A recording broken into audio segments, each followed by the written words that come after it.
बालाघाट के किसान इन दिनों सड़कों पर हैं। निश्चित तौर पे आपने देखा होगा अभी पूरे बालाघाट जिले के किसान सड़कों पे हैं। क्यों है सड़कों पे? उसका कारण क्या है? अगर किसान जो हमारा अन्नदाता इस भारत का है वो निश्चित तौर पे कहीं ना कहीं दुखी है, परेशान है। एक तो आपने सरकार बनाई 3100 रुपये हम समर्थन मूल्य देंगे, वो समर्थन मूल्य उनको 3100 रुपये मिला नहीं। वो दूसरी बात उन्होंने की कि हम रोजगार देंगे, वो रोजगार अभी पूरी तरह से प्राप्त नहीं है। इस प्रदेश के अंदर और इस जिले के विशेष बालाघाट के अंदर जो हम सबसे बड़ा राजस्व देते हैं, कहीं ना कहीं बालाघाट के साथ हमेशा से अन्याय होता आया है। और बालाघाट जो हमारा धान का कटोरा कहलाता है, जहाँ 3100 रुपये कहने के पे सरकार बनी, आज वो सरकार मुआवजे से बिखर रही है। और जिस प्रकार की अतिवृष्टि हुई उसमें अभी जो बरसात में जो फसलें बर्बाद हुई उसका मुआवजा वितरण करना था, वो मुआवजे का वितरण नहीं हुआ। सरकार एक तरफ कह रही है कि हम मुआवजा इतना बड़ा पहली बार वितरण कर रहे हैं और कर चुके हैं, लेकिन कहीं ना कहीं मुआवजा वितरण नहीं हुआ है। आपको क्या लग रहा है, क्या कारण है कि प्रदेश सरकार जो है किसानों को पैसा देने के मूड में नहीं है? अब ये कह रहे हैं सदन के अंदर कि हमने दे दिया है और 8 गुना मुआवजा हमने दे दिया। ये बताइए कि अगर आपने इतना बना लिया है तो किसान आंदोलन क्यों कर रहा है? सच्चाई तो सामने, आईने को सच्चाई बताने की आवश्यकता नहीं, पूरा सच बोलता है। आप किसान से पूछिए, किसान आपको बताएगा कि कितना परेशान है हमारे परसवाड़ा बालाघाट विधानसभा का।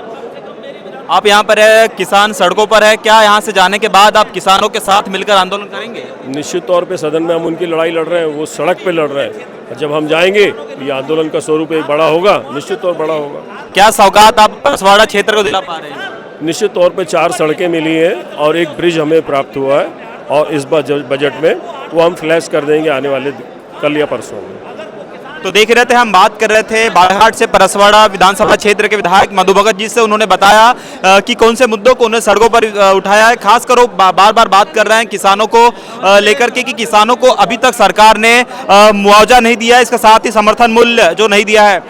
2 साल सरकार को होने जा रहा है, कौन सी नाकामयाब आप देखते हैं कि नाकामयाब रही है सरकार? सरकार रोजगार देने में नाकामयाब, सरकार किसान को MSP नाकामयाब, सरकार शुद्ध जल पिलाने में नाकामयाब, सरकार महिला अत्याचार रोकने में नाकाम, शिक्षा का स्तर, जिस प्रकार के स्कूल ताले लग रहे हैं, शिक्षकों के अंदर शिक्षकों की कमी है स्कूलों के अंदर, ऐसी तमाम चीज़ें हैं जो किसान आज जो हम बहुत मजबूत हमारी धरोहर है वो भी परेशान है। इसका मतलब है कि सरकार के 2 साल पूर्ण होने पे कहीं ना कहीं आश्वासन का एक अंबार लगा हुआ है, और आश्वासन के अंबार में प्रदेश गुलजार नहीं है और बालाघाट तो कतई नहीं है किसी प्रकार की, सिर्फ वाई मीडिया, टीवी और इवेंट के ऊपर है। बालाघाट में पिछले 2 महीने में हम देखें तो अपराध बढ़ चढ़कर हुए, कई मर्डर हुए हैं और कई हादसे हुए हैं। निश्चित तौर पे बड़े विभत्स मर्डर हुए हैं। एक बच्ची का तो बहुत दुखद सामने गला रेतने वाला, वो तो एक सोच कल्पना से बाहर है कि पब्लिक पति पत्नी का भी एक जो हुआ था कटंगी में, पति पत्नी को मारा, उसकी अभी तक तफ्तीश पूरी नहीं हुई। दूसरा फिर एक कांड हुआ, निश्चित तौर पे वो भी ऐसे ही पति पत्नी को जान से घाट पर उतार दिया गया। तो ये निरंकुश हो चुकी है। पुलिस जो अपना काम कर रही है वो अभी ट्रैफिक सुधारने में लगी है, पुलिस अभी स्कूलों के अंदर या नक्सल के अंदर सुधार कार्य में लगी है, लेकिन कहीं ना कहीं कानून व्यवस्था जो पूरी छिन्न भिन्न वाला अटकी है। जो है पुलिस प्रशासन लगाम लगा रही है, उसे आप कैसा देखते हैं?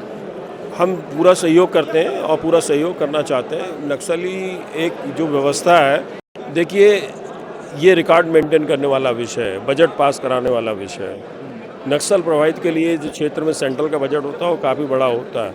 तो ये हर वर्ष मार्च के पहले कुछ ना कुछ घटनाएँ होती हैं। मैं इससे इत्तेफाक रखता हूँ और इसको मैं समझता हूँ कहीं ना कहीं ये जितनी बड़ी नक्सल घटनाएं नहीं है उससे बड़ा उसका बवंडर है। जिले के अस्पतालों में बड़ी लापरवाही देखी गई है अभी बीते दिनों।